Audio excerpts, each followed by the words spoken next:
Olá, tudo bom? Como vocês estão? Que saudade! Ainda não estamos presencialmente, mas olha que coisa boa que a internet nos proporciona, né? Nesses tempos que não podemos estar juntinhos, próximos uns aos outros, mas temos a internet que nos possibilita essa aproximação. Então, o estudo de hoje que nos foi proposto, voltando, que nos foi proposto foi o tema, deixa eu começar o nosso tempo, o tema de hoje, o que significa fazer o bem sem ostentação. Que a vossa mão esquerda não saiba o que dá a vossa mão direita. E aí, antes de nós iniciarmos, nós temos então aquele momento de elevarmos os nossos pensamentos ao nosso grande amigo Jesus, nosso grande irmão, mestre. Então vamos lá? Vamos fechar os nossos olhos e vamos dizer assim: Senhor Jesus, mestre amigo, aqui estamos, Senhor, para mais alguns momentos de reflexão, de estudo sobre o teu Evangelho, para mais um conhecimento e de colocarmos, Senhor, em prática, em nossa vida, o que aprendermos aqui. Para isso, Jesus, precisamos da tua ajuda, da tua força. Sabemos que sozinhos não caminhamos. Então, mestre, fique conosco, que essa espiritualidade amiga da Casa de Leon Denis, do Celdinho, esteja com cada um de nós nesse estudo, com cada evangelizando que nos assiste. Abençoa, Senhor, abençoa cada lar e o nosso estudo. Que seja em teu nome, em nome de Dr. Herman, da espiritualidade amiga do Celdinho, mas acima de tudo, em nome de Deus, que daremos início ao estudo de hoje. Que assim seja. Graças a Deus. Bem, hoje então nós temos aquele tema, fazer o bem sem ostentação, né? Vamos iniciar com uma história que vocês devem conhecer, o nosso Ayrton Senna. Nós vamos, para melhor entendimento do nosso tema de hoje, vamos conhecer a história do Ayrton Senna. Ele desencarnou, deixa eu passar aqui, olha.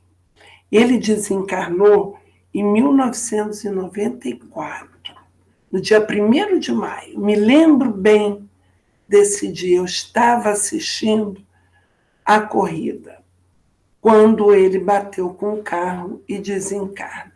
Ele tinha 34 anos. Ele nasceu em 1960. Né? Então, ele ficou muito pouco tempo aqui entre nós, mas o tempo que ele ficou foi exatamente o tempo que ele teve de fazer tudo que vamos contar agora. Vamos lá, a história dele? Ele fez a diferença para milhares de brasileiros, milhares. E olha, quer saber? Faz até hoje. Vamos saber como? Ele dizia assim, se contar eu nego. E ele dizia isso para quem? Isso era uma condição do Ayrton. Ele dizia que se o empresário dele ou uma pessoa íntima, né, um familiar, contasse o que ele fazia, ele iria negar. Ele exigia que para ele ajudar as pessoas, ele ajudava as pessoas. Ele sensibilizava, tá, as pessoas por aquela ajuda e pedia: não conte isso a ninguém, porque se você contar, eu vou negar. Sigilo total. Imprensa, jamais, ele não queria que a imprensa soubesse. Uma descrição absoluta que se estendia até mesmo para o âmbito da família. Todos na família, eles não sabiam que ele ajudava. E esse compromisso dele perdurou depois da morte dele. Por isso que eu falei que ele faz até hoje essa diferença. A ponto da mãe dele, a senhora Neide, mais de uma década, mais de 10 anos da morte dele, ela continuava declinando educadamente quando alguém sugerisse que ela tornasse público o que ele fazia, a caridade que ele prestava, né? Nem mesmo, então aí o que a gente tira, né? Nem mesmo os familiares sabiam das atividades do Ayrton Senna, dessa caridade, né?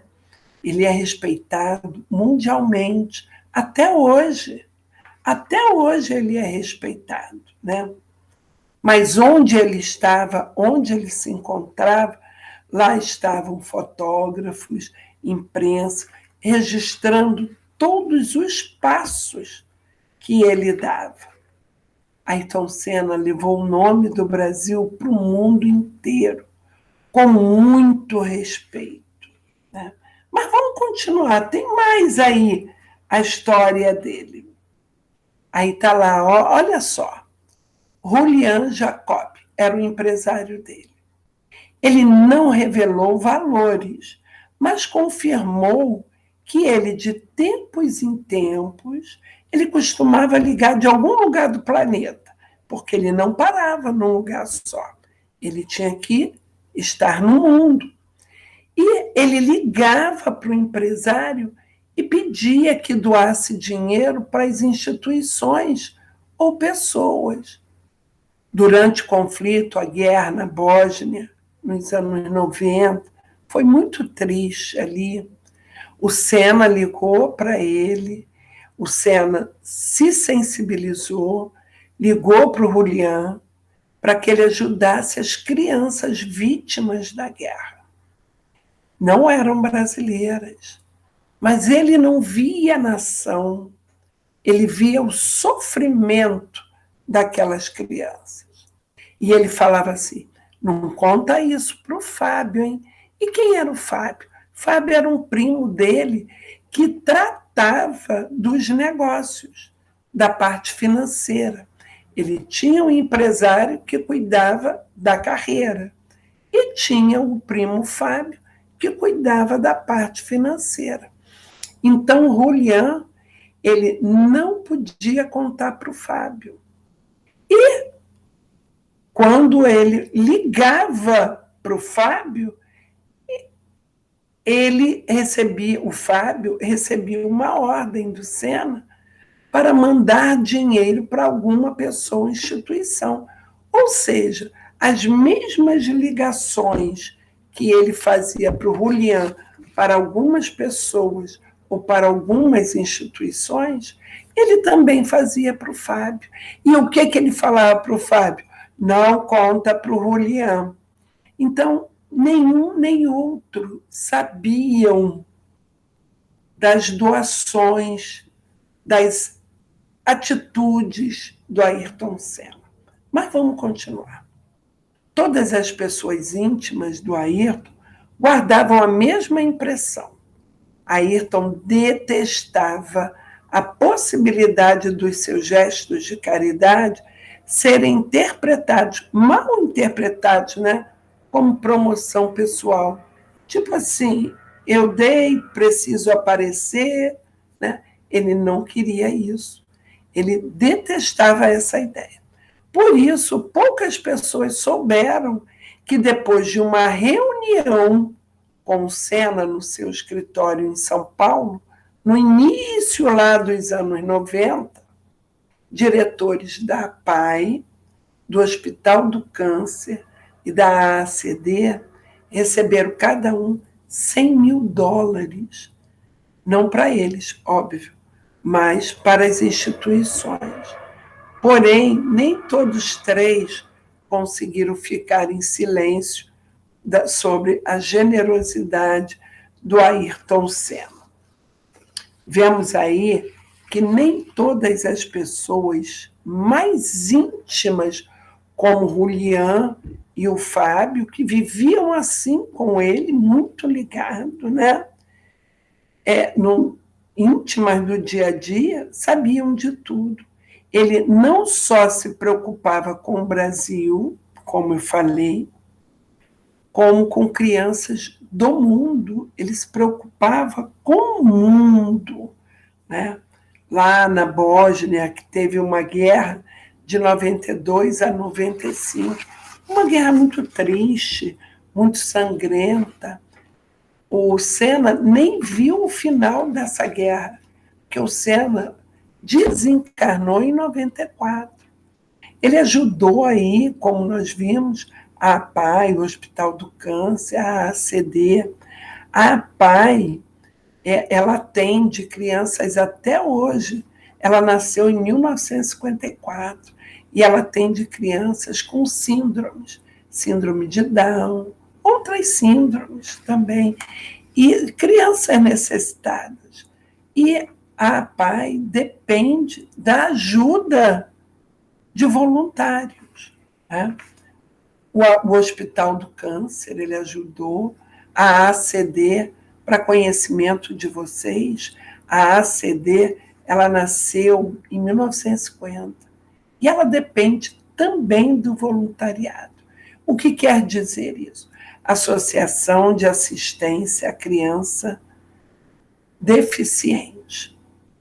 Tem, inclusive, um programa de televisão anualmente que tem essa ajuda, que levanta recursos através desse programa, mas sempre com as doações para essas crianças. Mas vamos continuar com a história do nosso Ayrton Senna. A preocupação ia das crianças hemofílicas de São Paulo aos índios e seringueiros da reserva extrativa do Alto Juruá, lá no Acre. E receberam em 94, quer dizer, foi antes de maio, cerca de US$ 50 mil para a formação de uma equipe médica na reserva. Não tinham médicos lá para os índios. Não tinha. E ele, então, montou essa equipe com US$ 50 mil e mandou. Isso não soubemos na época. Viemos saber há pouco tempo. Em alguns momentos, a decisão de ajudar foi precedida de momentos de profundo sofrimento. Ele sofria. Como no dia que o Ayrton visitou uma entidade de assistência às crianças portadoras de graves deficiências. Ele ficou tão chocado com o que ele viu. Eram 3 irmãos, os 3 irmãos portadores de graves deformações. Ayrton começou a passar mal. Ele passou muito mal. E ele foi amparado pelas crianças. Voltou para casa devastado, mas devastado mesmo. Então, aí, por esse momento, né, por isso que ficamos sabendo, ele não tinha um olhar apenas a quem estava ao seu redor. Ele tinha um olhar do todo, da humanidade, de todo o planeta. Ele não só olhava, como eu já disse, para quem estava ao lado dele, e não só olhava para o Brasil, ele olhava para o planeta. E ele, se não só dava ajuda financeira, ele se deixava envolver pelo sentimento.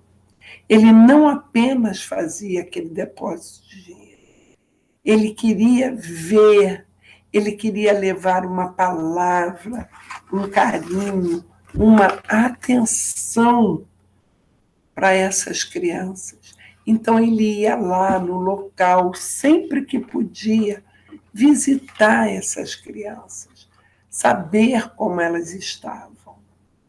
Então, ele não era só uma máquina de fazer dinheiro.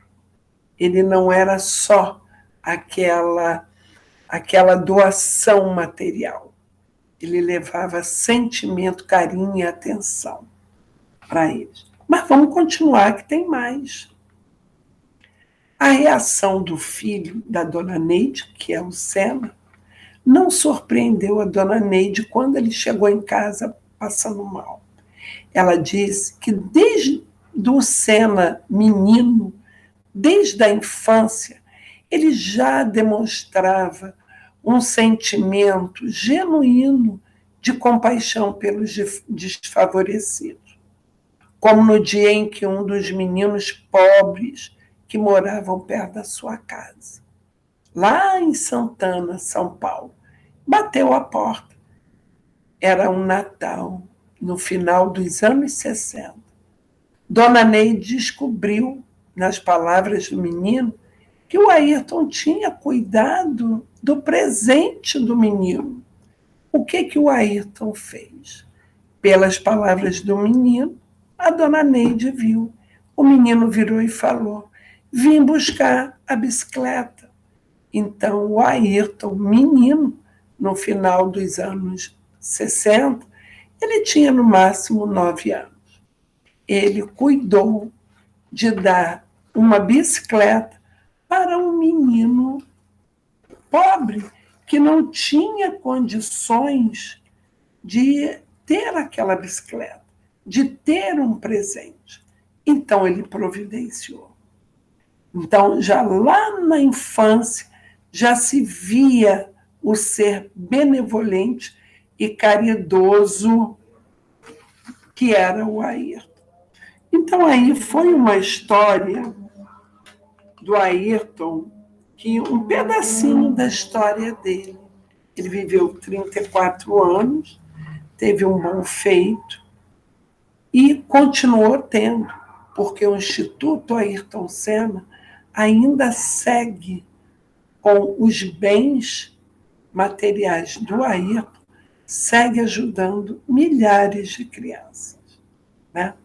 Agora, o que tem a ver essa história com o nosso estudo? Pensa um pouquinho. Será que tem a ver? Vamos ver. Vamos ao nosso próximo slide. Que a vossa mão esquerda não saiba o que dá a mão direita. Para que a esmola fique em segredo e vosso Pai, que vê o que se passa em segredo, vos dê recompensa. Os que fazem o bem ostentosamente já receberam essa recompensa. Bom, aí Jesus deixa isso para a gente. E o que tem a ver a história do Ayrton Senna? Ele é um bom exemplo para que o Jesus, para essa fala de Jesus? Será que o Senna é um bom exemplo? Sim. Ele escondia, vamos colocar aqui. Entendemos o que Jesus disse? Não saiba a vossa mão esquerda o que faz a direita. Mas como eu ia dizendo, o Senna é um bom exemplo? Sim. Ele escondia de todos, até daquele primo dele, do empresário, o que ele fazia. Ele não queria saber da imprensa, de ninguém saber. Os familiares, só o muito íntimo que sabia. Mãe dele, só. Mas que respeitavam, não falavam nada. Não é? Então, ele atendeu a esse recadinho de Jesus. ele não fez alarde das doações dele, da caridade dele, né? E vamos ver aqui. Por que Jesus afirma que os que alardeiam a caridade praticada já receberam a sua recompensa? O que vocês acham? Muito bem, já pensaram. Então vamos lá.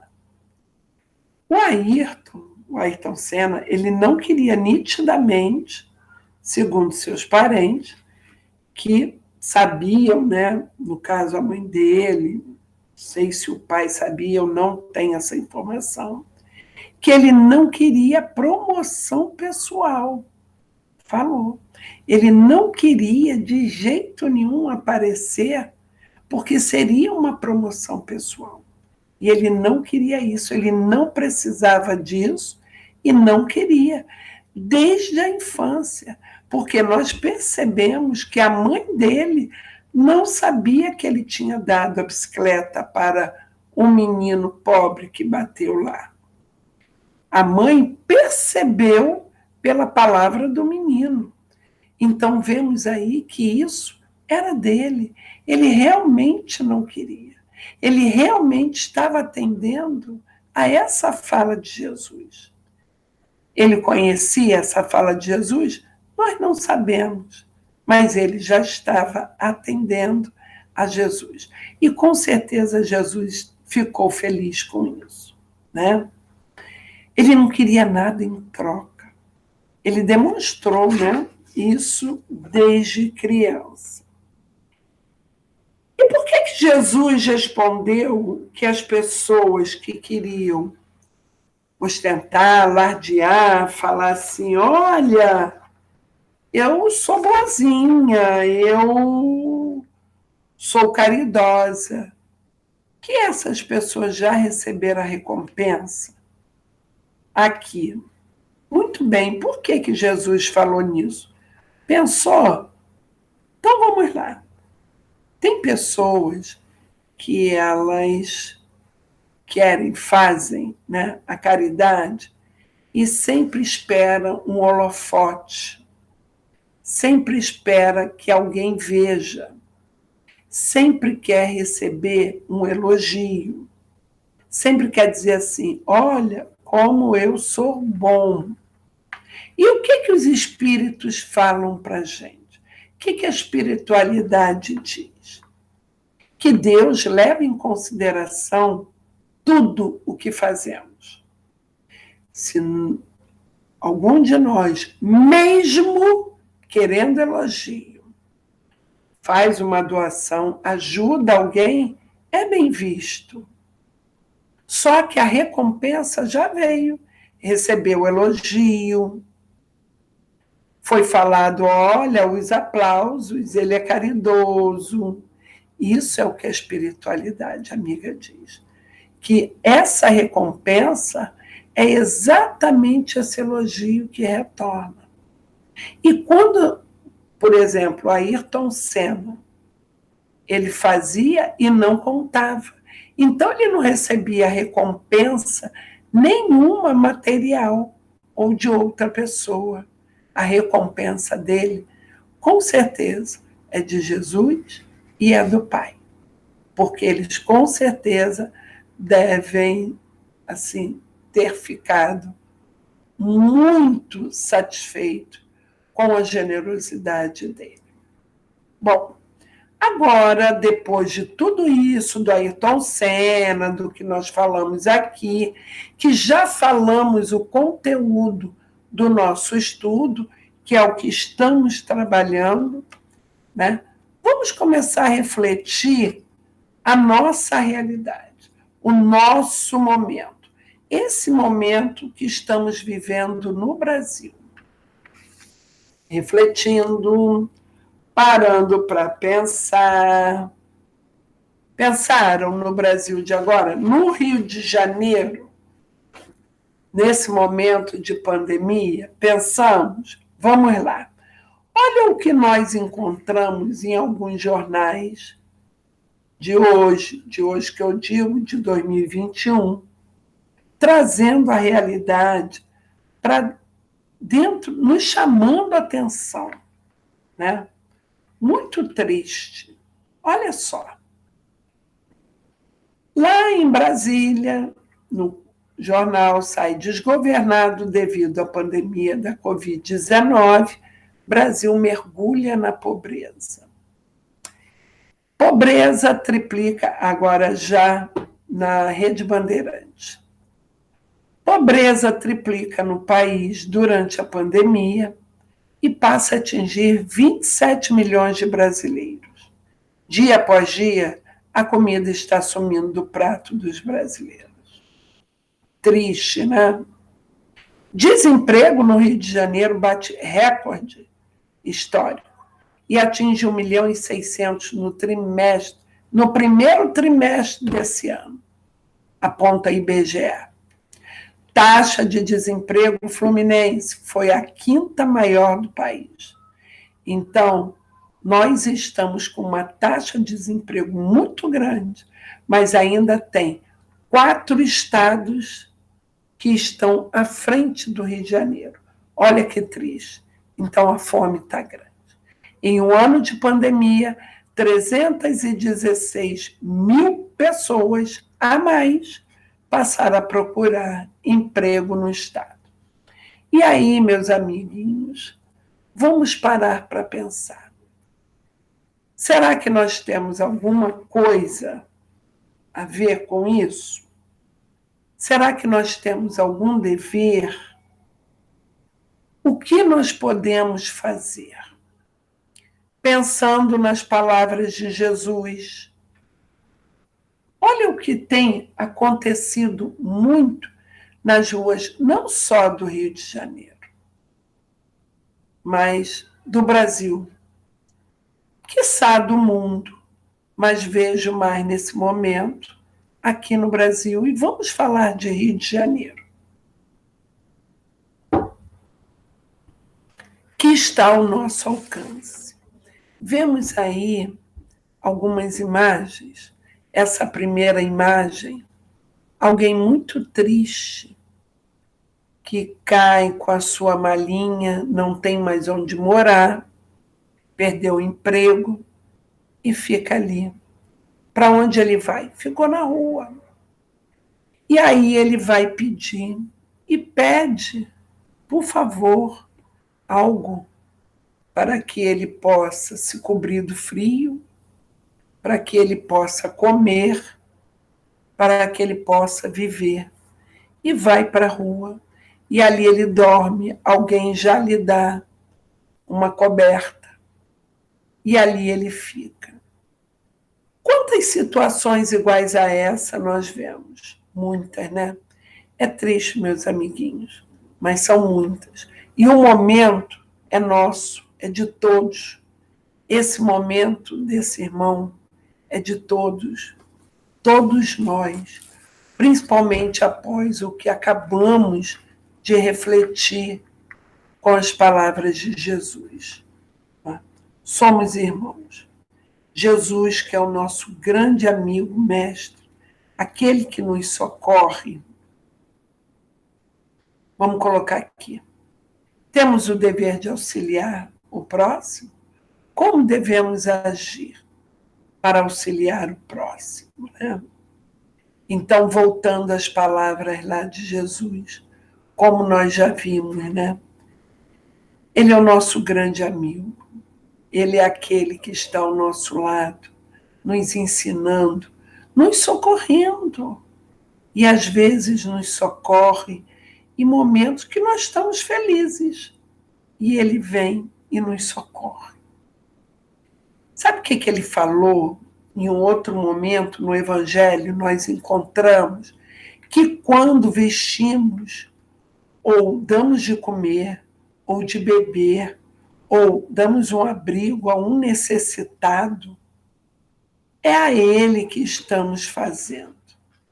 Fazemos um bem a ele quando ajudamos um irmão. E quando negamos, quando passamos que nem olhamos, é a ele também que estamos negando.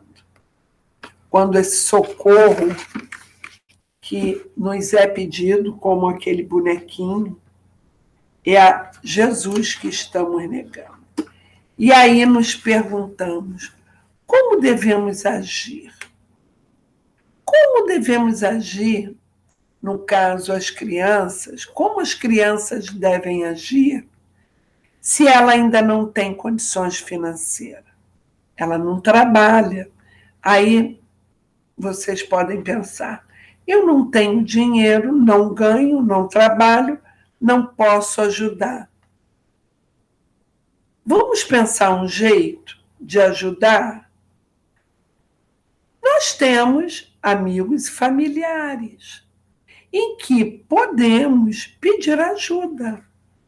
Pedir ajuda ao papai, à mamãe, à vovó, ao titio, ao amigo, ao papai do amigo, falar com o amigo pela internet, para falar com o pai dele, com a mãe, com a tia, com alguém que possa dar essa ajuda também, né? E lembrando também que essa ajuda, ela vem através da prece.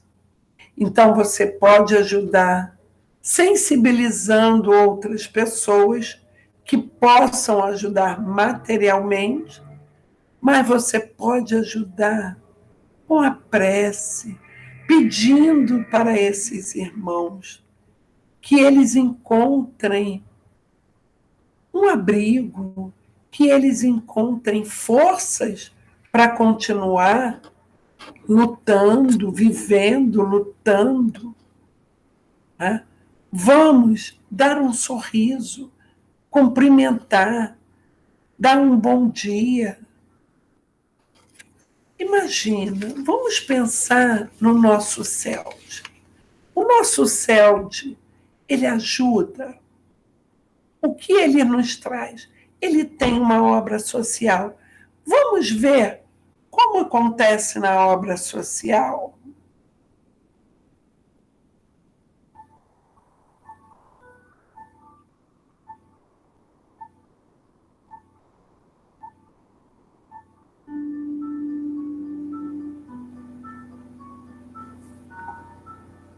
A obra social Antônio de Aquino, através do apoio dos amigos do Centro Espírita Leão Denis, faz ações mensais distribuindo cestas básicas, material de higiene e limpeza para as famílias de baixa renda atendidas em nossa instituição.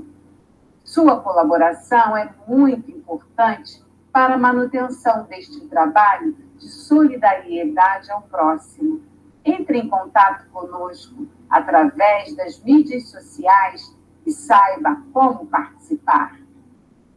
O amor único de Deus inspire nossas almas para o bem.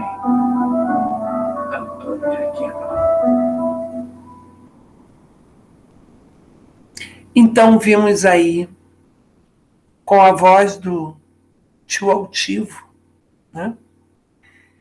Sobre a obra social Antônio de Aquino, que é a obra social do nosso Leão Denis, do nosso CELD. Olha, no momento, nós não estamos saindo de casa, ainda estamos dentro de casa. Talvez não tenhamos a oportunidade de ajudar diretamente a um necessitado. Mas olha que coisa boa. Temos a obra social que recebe ajuda voluntária, recebe ajuda material, de todo tipo de ajuda. Como disse ali, é só entrar em contato para saber como ajudar. E como ele disse, as doações poderão ser feitas também no CELD. Quando Jesus disse que ao olhar um necessitado, nós estamos olhando para ele, aí está Jesus. Quando ajudamos, damos abrigo a um necessitado, é a Jesus que estamos ajudando. Nós estamos abrindo a porta da nossa casa para Jesus. Então, que possamos olhar cada irmão necessitado, claro, não só os necessitados, a todos os irmãos e aos necessitados, que possamos ajudá-los, que possamos fazer algo que esteja ao nosso alcance. Se eu não tenho condição financeira, eu posso fazer uma prece. Eu posso ver a quem posso sensibilizar para ajudar na obra social, a qualquer outra obra social que atende a todos esses irmãos. Que possamos oferecer nossos melhores sentimentos aos nossos irmãos. E esse nosso melhor sentimento ao nosso grande Mestre Jesus, ao nosso grande amigo Jesus. Pois sabemos que sem Ele nós não caminhamos, não sabemos caminhar. Então, que possamos oferecer esse melhor sentimento nosso. Que todos nós, com o que vimos aqui hoje, com as palavras de Jesus, que nossos corações estejam sensibilizados para essa grande obra que é a obra de Jesus. Que possamos caminhar com Ele. Que Jesus abençoe a cada um de vocês, a cada um que tenha boa vontade e ação, a atitude, que estejam estimulados para essa ajuda. Hoje temos condições de fazer. Amanhã, talvez quem esteja precisando somos nós. Então, que Jesus abençoe a cada lar, a cada um de vocês. Até a próxima estudo. Um grande abraço. Um beijo grande em cada um de vocês. Beijo.